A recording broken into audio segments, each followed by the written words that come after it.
We are starting the day with a balanced breakfast. So today I'm going to be showing you everything that I eat, essentially to keep my energy stable, to keep my hormones happy and balanced, and to optimize my performance and strength in training. At the moment, I'm not tracking. I haven't been tracking since the last time I done a full day of eating video in Bali. It was the same principle, and although I am back in Ireland and I have more control over my food, essentially, I am still going down the route of not tracking calories. But if you watch my previous what I eat in a day video, I talk about a number of principles that I do follow in order to, at that moment I was in a fat loss phase, so I was dropping body fat without tracking calories. Principles still apply. I still want to keep my nutrition nutrient dense and high in protein. Breakfast hasn't changed much from since last time we spoke. It's still eggs and fruit. So I have 2 full eggs, 2 egg whites, 2 kiwis, banana, and some cinnamon. I sometimes add a slice of sourdough if I'm feeling extra hungry or if I know I have a very active day, but this is my staple. I found having a savory breakfast actually to be more beneficial for myself. I loved my oats, and I don't think there's anything wrong with having a sweet breakfast, but when I started my day off with something sweet, I wanted something sweet for the duration of the day. So I found having a savory type of breakfast and then adding some fruit for the little bit of sweetness was just like the cherry on top. So obviously it feels like I'm walking in the middle of the night. It is like 7:45 in the morning, and after breakfast I like to go out for a walk, about half an hour walk or so.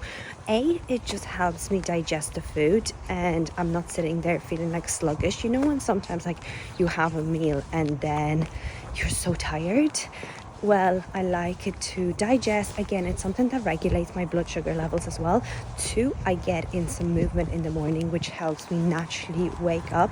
And I would say the third one is to get morning sunlight. Obviously, the sun isn't out yet, but getting outside and getting sunlight into your eyes as early in the day as possible helps to regulate circadian rhythms, which is our body's 24-hour clock. It means that we are awake when we're supposed to during the day, not really needing like caffeine or stimulants to keep us going, and then we feel more sleepy come nighttime. So these are all the benefits of getting outside in the morning.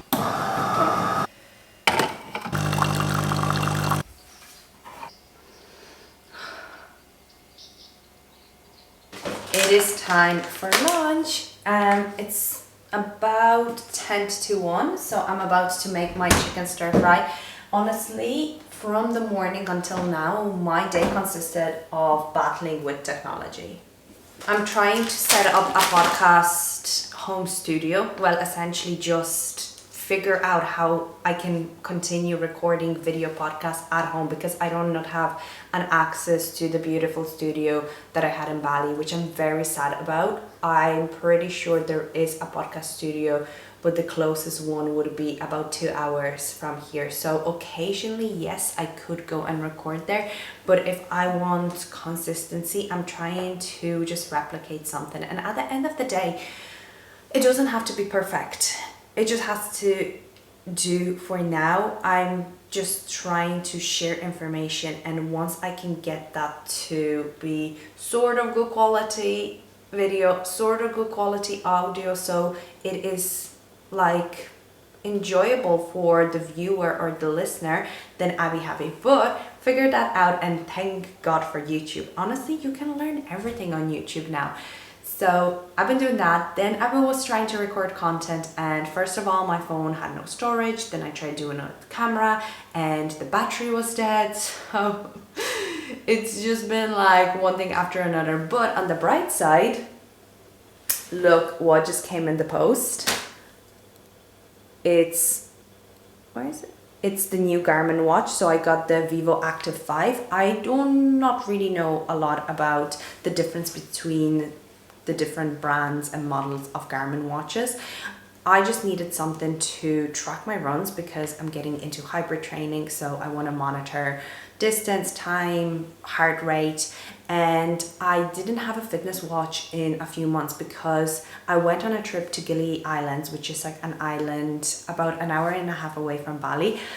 And then when I got off that boat, my Fitbit was missing. So it must have either slipped off, or I'm hoping it just slipped off. But essentially, I just haven't been like tracking anything since I lost that. And at first it felt weird because I've been wearing a fitness watch for years now. But then I got really accustomed to not tracking anything. But I want to be more intentional. I want to track my sleep. I want to track my HRV, and especially my runs. Like, this is the main reason why I decided to go for the Garmin, because I have heard really good things about Garmin being really suited for tracking runs. So we'll see how it goes. I am going to be playing around with it and trying to set it all up. What we're having for lunch is, I have my chicken breast here.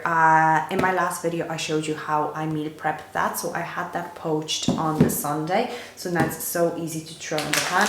Also, I was showing you these microwavable whole grains, which I have a half packet here because I was having the exact same lunch yesterday. Microwave it, and this is the frozen veg mix that I'm using. It's like Asian style stir fry veg mix. So 3 of those things, throwing it on the pan, and then I'm gonna add spices. I'm gonna add some sweet chili sauce, and then slice up some avocado for my healthy fats.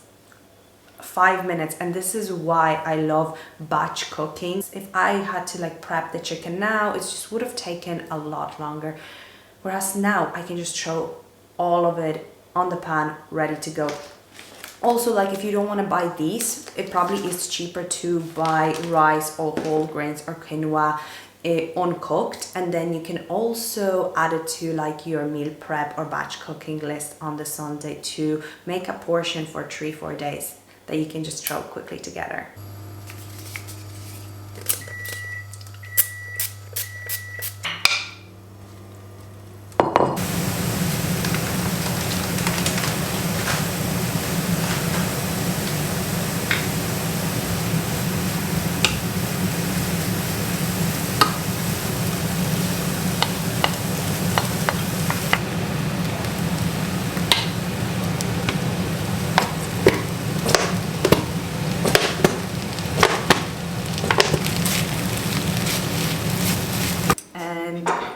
Here we have it. I'm excited to dig in. So the spices that I was using is turmeric and just some herbal pepper, and like I said, I just added in the avocado.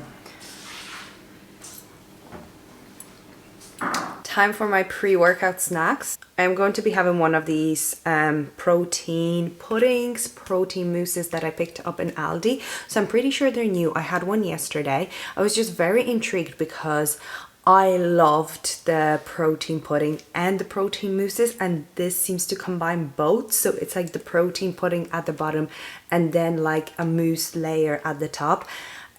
The one I tried yesterday was chocolate, and I'm pretty sure it was vanilla. Like, it was, the mousse was like white, so whatever. Kind of tasted like vanilla perhaps, but this is double chocolate. So these pots are super handy. 20 grams of protein and about 160 calories, 162 to be exact. So I'm going to be having one of these, and then also a couple of blueberries, and I'm gonna finish off a little bit of work, allow it to digest, and then we're going training upper body too. So I've recently started a new hybrid training program, which is build and run. So a goal of mine is to improve my fitness levels. So I really want to start incorporating running into lifting. Been lifting for 8 years, 5 years consistently. So switching things up is nice. I am a little sore. It's day 4. I started my plan on a Monday. Today's Thursday. I thought I'm gonna get it away from DOMS, but I didn't.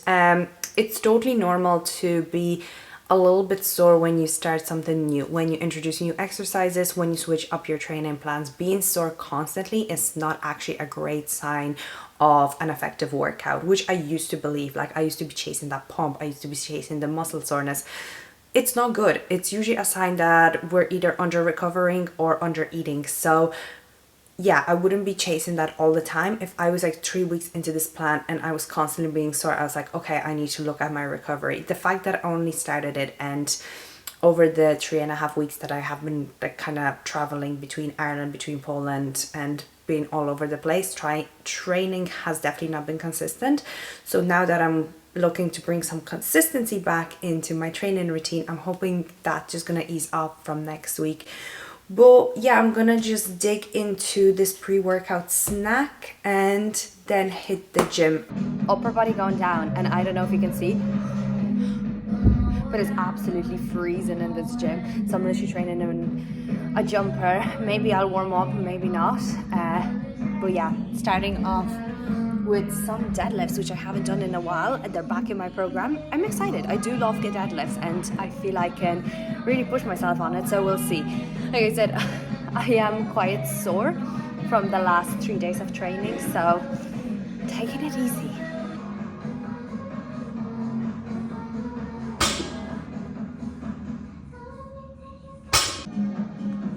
I literally was like, why the hell is that weight so heavy? And then I realized I cannot fucking count. It was 90 kg. I just jumped into a 90 kg deadlift and I was like, oh, this surprisingly feels heavy. It was supposed to be 70, so we'll go again. All right, it's time for a post-workout meal. I'm so excited, super hungry. That was such a good session. So I'm gonna be having some diced lean beef. I'm gonna pair that with sweet potato, which I meal prepped in my last video. And then I'm also gonna make like a courgette salad. Voila. This honestly took me 5 minutes. This was already diced on the pan. Beef doesn't take a long time to cook. Sweet potato was already prepared, and I chopped up this courgette, seasoned with some herbs and balsamic vinegar. And I'm gonna dig into that. I have some editing and work bits to finish up for the evening. And that's my full day of eating for the day. I am trying to eat my meal within like 2 to 3 hours before I go to bed. So at the moment it's 6:30, just hitting 6:30, and I aim to start unwinding and getting ready for bed about 9:30. So I've been finding it really good when I don't eat right before bed.